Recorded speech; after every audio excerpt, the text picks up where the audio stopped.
করা না যায় তাহলে আমরা সারা বাংলাদেশের সকল বার অ্যাসোসিয়েশনের আইনজীবীরা আমরা আমরা যদি শান্তিতে না থাকতে পারি তাহলে মনে রাখবেন আমরাও কাউকে শান্তিতে থাকতে দেব না।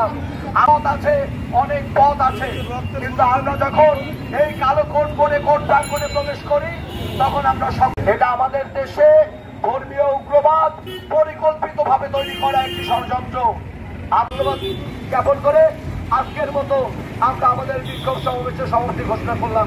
সকলে এই আইনজীবী সমাজ, এই আইনজীবী সমাজের একজন প্রতিনিধি যে বাংলাদেশ সুপ্রিম কোর্টের হাইকোর্ট ষড়যন্ত্রে আপনারা রাস্তায় বিশৃঙ্খলা সৃষ্টি করবেন না। এই দেশ যতটুকু মুসলমানের, এই দেশ ততটুকুই হিন্দুর। এই দেশে প্রত্যেক নাগরিকের সমান অধিকার।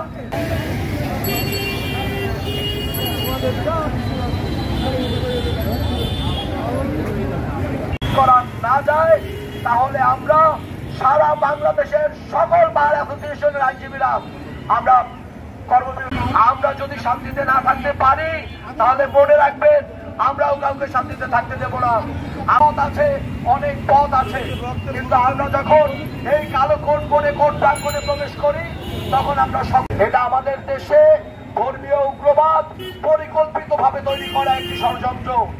আত্মবাদ জ্ঞাপন করে আজকের মতো আমরা আমাদের বিক্ষোভ সমাবেশের সমাপ্তি ঘোষণা করলাম। সকলে এই আইনজীবী সমাজ, এই আইনজীবী সমাজের একজন প্রতিনিধি যে বাংলাদেশ সুপ্রিম কোর্টের হাইকোর্ট ষড়যন্ত্রে আপনারা রাস্তায় বিশৃঙ্খলা সৃষ্টি করবেন না।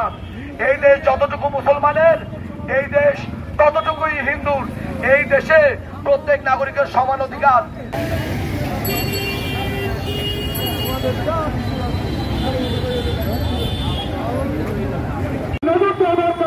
আপনারা দিতে পারছেন না কিংবা বুঝছেন না, সেইভাবেই আপনাদের আগামী তথ্যকে এই পরিচয় তুলনা এবং এই দৃষ্টান্তমূলক শাস্তি, তার পাশাপাশি অনতিবিধি বাংলাদেশের বিপ্লবী কমিউনিস্ট লীগের বৈশাখ জেলা কমিটির সদস্য, কেন্দ্রীয় কমিটির সদস্য। আমাদের কাছে মনে হয় বর্তমানে দ্রব্যমূল্যের ঊর্ধ্বগতি দৃষ্টিতে অন্যদিকে ঘুরানোর যে কোনো পেশাজীবী মানুষের প্রতি 3 মাসের বেতন বন্ধ থাকে, আপনি রাস্তায় নামছেন না।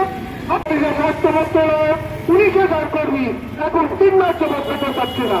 আপনারা মাস চলে কি হবে, তার যদি আবার 3 মাস থাকে বাঁচিয়া, তারপর তারা যখন রাস্তায় যাবে তখন তাদেরকে ঘোষণা করুন এবং এবার একটি মোটামুটি সংস্কারের মধ্য দিয়ে নির্বাচন দিবে। যে 7জন বা 8জনকে গ্রেপ্তার করেছে তাদের পরিচয় প্রকাশ করতে হবে।